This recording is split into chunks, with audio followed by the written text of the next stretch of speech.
Bonjour et bienvenue dans l'Esprit est fort. Aujourd'hui, cette vidéo sera pour toi. Oui, toi qui as du mal à enchaîner 5 pompes ou même toi qui n'arrive pas à ouvrir ton pot de cornichon.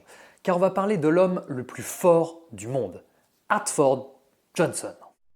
Mais si vous le connaissez, je vous jure vous le connaissez, Hartford Julius Johnson. Il a un autre surnom, Thor Johnson. À la rigueur, il aurait un autre surnom, plus connu encore.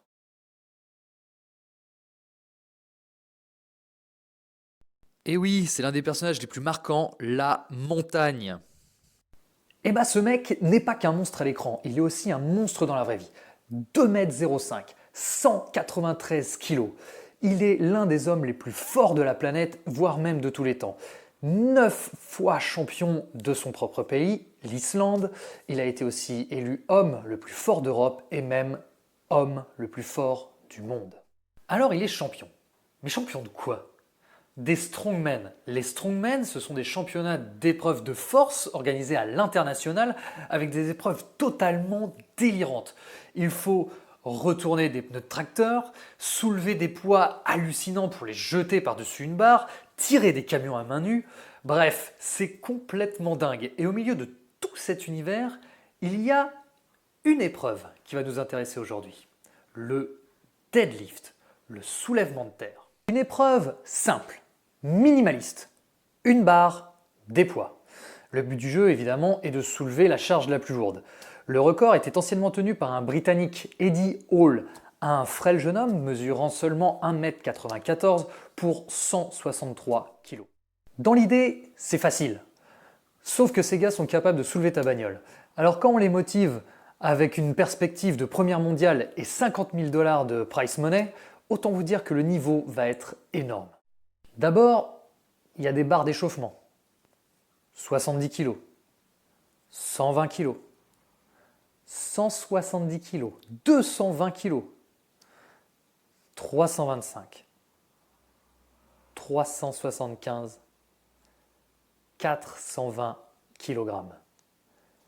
À ce moment-là, on est encore dans de la préparation. Mais ses collègues ont quand même besoin d'un diable pour continuer de charger la barre. Et ça continue. 465 kg, 470. Là, vous vous dites, c'est bon, on va aller au record. Vous êtes bien naïf. Parce que Eddie Hall, l'ancien détenteur du record, n'a pas été connu pour un 400. Il a été connu comme le premier homme au monde à avoir soulevé une demi-tonne. Ça y est, enfin, Hartford Johnson arrive au moment du record. Il s'apprête à donner le plus gros effort de toute sa vie, battre le record du monde pour 501 kg. Je vous laisse apprécier ce doux moment.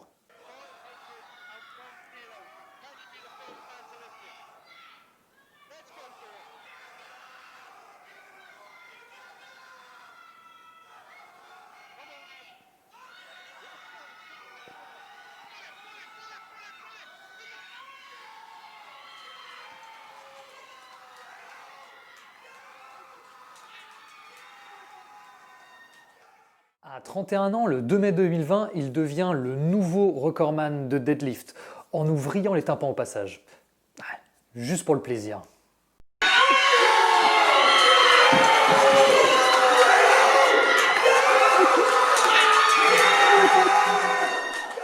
Mais si comme moi vous avez regardé la vidéo de l'exploit, avant de monter pour battre le record, Hartford Johnson sniffe quelque chose.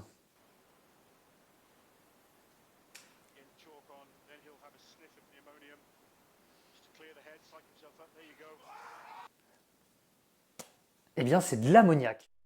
Ce produit est hyper représenté dans ce milieu, mais pas que. En NFL aussi l'utilise. L'intérêt de ça, c'est se prendre un gros shot d'adrénaline. Vous savez, on entend souvent parler des exploits de personnes qui, sous l'effet du stress, de la peur, d'un moment très intense, vont décupler leur force.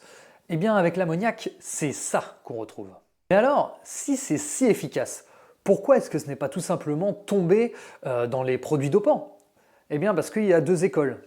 Il y en a qui vont dire que c'est très bien, très efficace, et d'autres que c'est du vent, que c'est tout simplement un placebo. Et entre les deux, finalement, c'est toléré. Ce qui est vrai en tout cas, c'est que naturellement, il y a de l'ammoniac dans le corps. Mais ingérer de trop grosses doses régulièrement, comme toute chose, c'est pas bon. On peut causer des saignements de nez, ça va, mais trop, on peut carrément aller jusqu'à l'ulcère. En tout cas, historiquement, on ne découvre pas l'ammoniac. On en utilisait déjà à l'époque où les femmes portaient des corsets. Et les porter des fois trop serrés faisait qu'elles tombaient dans les pommes, elles tombaient en pamoison, et on leur donnait pour les réveiller ce produit, qu'on appelait à l'époque du sel de pamoison. Et voilà, merci, c'était le tout premier épisode de L'Esprit est fort, j'espère que ça vous a plu. L'idée est très simple, c'est de parler de culture sportive. En étant le plus diversifié dans mes thèmes, ça pourra aller de l'apnée, du skateboard, de la bigorexie, de la danse classique, de tout ce que vous voulez. Tout ça pour coller à l'idée de base, la culture du sport. En attendant, j'espère que ça vous a plu, que vous aurez appris des trucs. Et à la prochaine, et d'ici là, n'oubliez pas, l'esprit est fort.